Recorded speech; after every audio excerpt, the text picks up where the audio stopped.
Hello and welcome to Siddhartha Chapter 10, The Sun and Right Effort. If you turn to page 95, this to me is the saddest chapter. Siddhartha comes to many realizations about his son.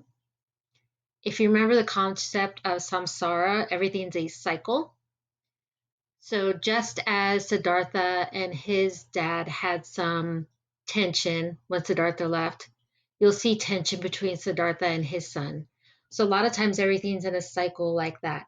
They even say that a lot of the grief you bring your parents when you're younger, you'll receive them back, that same grief back with your own kids. So what is right effort? Right effort is detailed into four endeavors: to prevent the arising of unwholesome states, to abandon unwholesome states that have arisen. And unwholesome, I feel like means like not pure or having negative thoughts or a negative aura towards things. To bring to fruition, like bringing up from within, wholesome states, bringing to the surface wholesome states, being pure, being kind of in your actions and your being. To maintain and perfect wholesome states that have arisen. Without effort, nothing can be achieved. Misguided effort distracts the mind from its task, and mental energy is the force behind right effort, and it can occur in either wholesome or unwholesome states, that sense of being in a pure state of mind. So, Siddhartha and his son. The chapter begins with Siddhartha's son grieving over his mom. Siddhartha gives him some space in the beginning. I want you to note Siddhartha's son has spent his life in wealth. He doesn't understand the life Siddhartha has chosen. He has spent his life in a much different fashion. That's going to be our first source of tension between the two. Some important quotes from the first couple of pages are: Siddhartha began to realize that no happiness and peace had come to him with his son, only sorrow and trouble. I feel initially when Siddhartha found he had a son, he was hoping that he would get along with him right away, but he's finding that's not the case.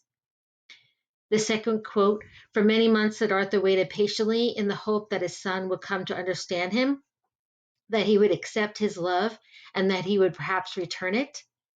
For many months, Vasudeva observed this, waited, and was silent. So remember, Vasudeva is a really good listener. I think he's also a very good observer, and he doesn't want to interrupt Siddhartha as he's thinking through the complexities with his son.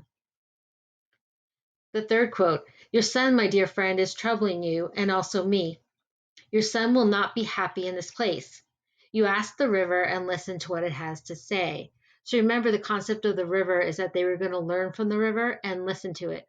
Vasudeva is also, he has, excuse me, rather, he's also become very accustomed to the river and listening to it, but Siddhartha has not. So he reminds him to listen to the river. He also gives him a sense that his son's not going to be happy where he's at because he's used to a very different lifestyle. So Siddhartha struggles with his son. And some quotes that align with this are: give me time yet, my dear friend. I am fighting for him. I'm trying to reach his heart. I will win him with love and patience. Vasudeva tries to give Siddhartha advice about educating his son and setting boundaries. He tells Siddhartha to take him back to town at this time. He's like, take him back to town. He tells Siddhartha that his son can't be spared sorrow, pain, and disillusionment. So remember, just as Siddhartha left his father, Vasudeva is telling Siddhartha to let his son go. And the third quote: although Siddhartha had once told Kamala that he could not love, he now realizes he does feel love. Remember, he had told Kamala in the past that he could not love, but now after he has his son and sees this relationship, he realizes that he can in fact love. And he says, the blind love for his son, page 99. So Siddhartha's son turns on him. I want you to go to the bottom of page 100. I'm going to read those last two paragraphs because it's really important to what happens. So page 100 starts at: a day came. So a day came when young Siddhartha said what was on his mind and openly turned against his father.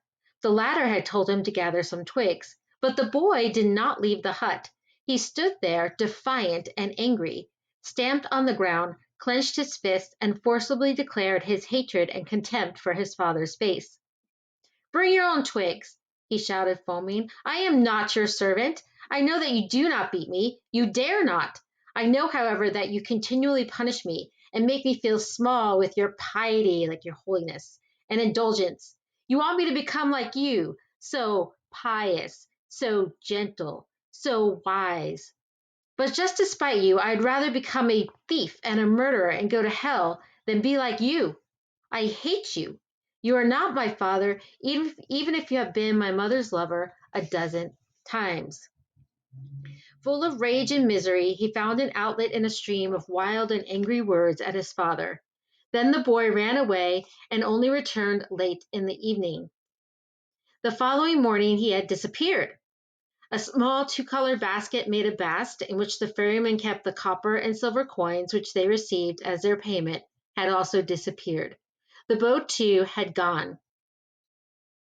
Siddhartha saw it on the other side of the bank. The boy had run away. So on page 103, Siddhartha then realizes that his son had to go out on his own. On page 103,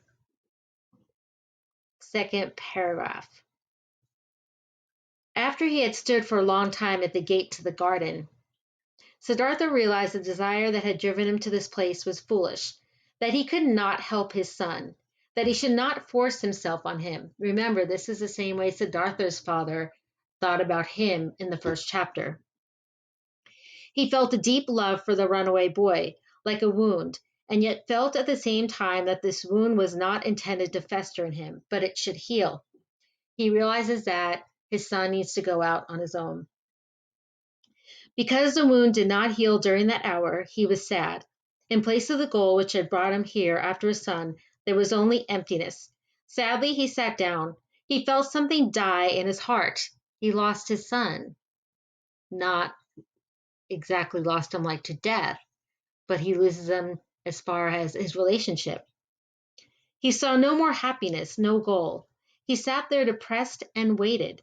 He had learned this from the river, to wait, to have patience, and to listen. So that's some of the lessons that Siddhartha learns from the river. How this chapter connects to right effort. Siddhartha uses right effort when he interacts with his son. He uses mental energy to fuel self-discipline when he fights back his feelings of anger and frustration towards his situation and his attitude towards his son. He uses benevolence and kindness when dealing with his son, and he uses honesty when he converses with Vasudeva. So I still like you to read through this chapter. If you have any questions, please post them under discussion questions for chapter 10. If you don't have any questions, you don't need to post anything.